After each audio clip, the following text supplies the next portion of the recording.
Full stand మీద ఉన్నాం మేము. Right right BJP sir Ramakrishna గారు సరే నిజంగానే అంటే వీళ్ళు ఒక కాన్ఫిడెన్స్లో ఉన్నప్పటికీ కూడా సరే ఎంక్వైరీ అన్నట్టుగా ఎంక్వైరీ జరగాలి కాబట్టి తప్పు జరిగినప్పుడు ఎంక్వైరీ జరగాలి కాబట్టి కాంగ్రెస్ ఇప్పుడు అధికారం ఉంది కాబట్టి దాని ప్రాసెస్ తాను చేస్తూ ఉంది. సరే వీళ్ళు మేము తప్పు చేయలేదన్న కాన్ఫిడెంట్లో వీళ్ళు ఉండొచ్చు, తప్పు ఎక్కడ జరిగిందనేది దాన్ని మేము బయట పెడతామనే కాన్ఫిడెన్స్లో ఆ ప్రభుత్వం ఉండొచ్చు. ఏది జరిగినా కానీ ఇక్కడ ప్రజల సొమ్ము దుర్వినియోగం అయింది, ఇటు కాళేశ్వరం ప్రాజెక్టులో కావచ్చు, ఫోన్ ట్యాపింగ్ విషయంలో కావచ్చు, ఇట్లా కొంచెం ఇబ్బందులు కలిగినాయి కాబట్టి దీన్ని ఇష్టం వచ్చినట్టు వాడుకోవడానికి ఎవరిది ఇది కాదు కాబట్టి సో దీని మీద కంపల్సరీ ఎంక్వైరీ ఉండాలి. మరి ఫైనల్గా నిజంగానే మరి ఇవన్నీ జరుగుతున్నటువంటి అన్ని అంశాలు కూడా ఈరోజు బయట పెట్టాలని కూడా డిమాండ్ చేశారు బండి సంజయ్ గారు. సో నిజంగానే మరి ఏంటి ఫైనల్గా ఏం చెప్పాలనుకుంటారు? అంటే ఇక్కడ చూస్తున్నట్టయితే మిత్రుడు చేసిన ఆర్గ్యుమెంట్ కానీ దీంట్లో ఒకటి ఇక్కడ నుంచి సతీష్ చేసినటువంటి ఆర్గ్యుమెంట్ కానీ పెరోల్ విషయం చెప్పాడు. అదేవిధంగా ఇక్కడ నుంచి అసలు ఇది ఏం లేదు, ఏం చేశారు, ఫార్ములా కార్ రేసులో ఏం జరిగింది, రేపు దీంట్లో కూడా ఏం జరుగుతుంది, ఏం ఉండదు అని చెప్పేసి ఇక్కడ కూడా చెప్తా ఉన్నారు.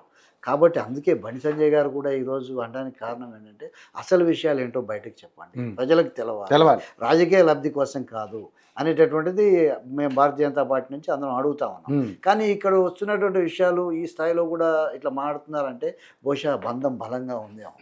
అంటే అప్పుడు కేసీఆర్ గారు ఇంతకుముందు మిత్రుడు కూడా చెప్పాడు, ఓటుకు నోటు విషయంలో ఇట్లా జరిగిందని చెప్పి మేము ఇవన్నీ చేయాల్సి వచ్చింది ఆ రోజున, లేకపోతే ఇవి అవసరమే లేకుండే అని అన్నాడు.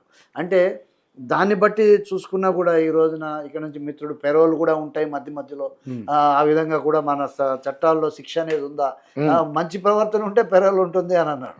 సో దీన్ని బట్టి ఏంటి ఫెవికోల్ బంధం చాలా గట్టిగా ఉంది కాబట్టి చట్టమే కాదు బంధం మీకు గట్టిగా అన్నారు కదా. ఎవరో కానీ ఆ పార్టీలో ఉన్న కవిత గారు చెప్తున్నారు బంధం మీకు గట్టిగా ఉంది. అందుకోసమే అంటే నేను ఇక్కడ జరిగిన విషయంతో చెప్తున్నా, రాజసింగ్ గారు కూడా చెప్తున్నారు. అందుకోసం రాజసింగ్ గారు ఇంకా దారుణం ఏంటంటే అసలు ఈ మొత్తం లాబింగ్ జరుగుతుంది.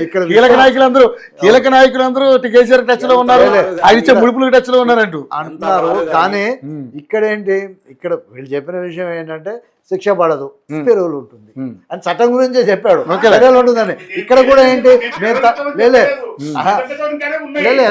ఎంత చట్టంలో ఉన్నట్టు అడ్డు పెట్టి బయటపడే కార్యక్రమాలు ఉన్నాయంటున్నాడు.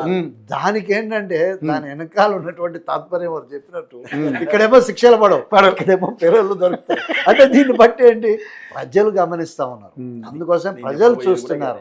కాబట్టి ప్రజలు అడిగేది ఒకటే, మేము అడిగేది ఒకటే, ప్రజల గొంతే మేము ప్రశ్నించే దాకా మేము వస్తున్నాం ప్రజల గొంతుకతో, ప్రజల తరపున. కాబట్టి మీరు విషయాలను బహిర్గతం చేయండి, బయట పెట్టండి.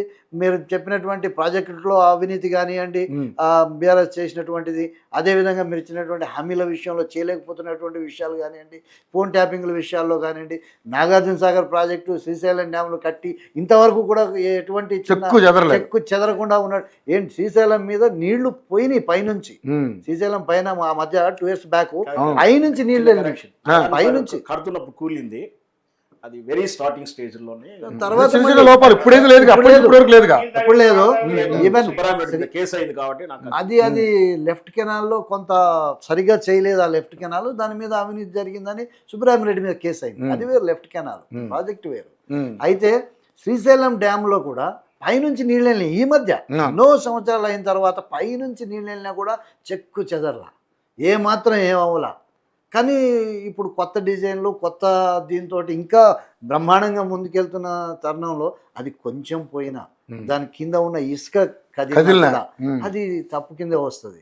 కాబట్టి ఇవన్నీ ఉన్నాయి కాబట్టి మేము ఒకటే చెప్తున్నాం, ప్రజలు ఈ రోజున అక్కడ అవినీతిని గమనిస్తున్నారు, ఇక్కడ హామీలను గమనిస్తున్నారు, ఇవన్నీ చూస్తున్నారు.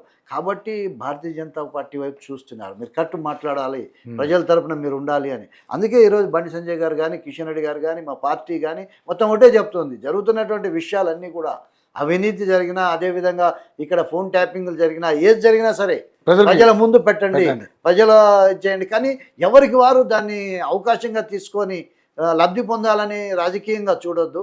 అట్లాగే మళ్ళీ మళ్ళీ ఇటువంటి సంఘటనలు జరగకుండా ఉండాలి అనేది భారతీయ జనతా పార్టీ కోరుకుంటుంది ప్రజల తరఫున. మీరే చెప్పాలనుకుంటున్నారు?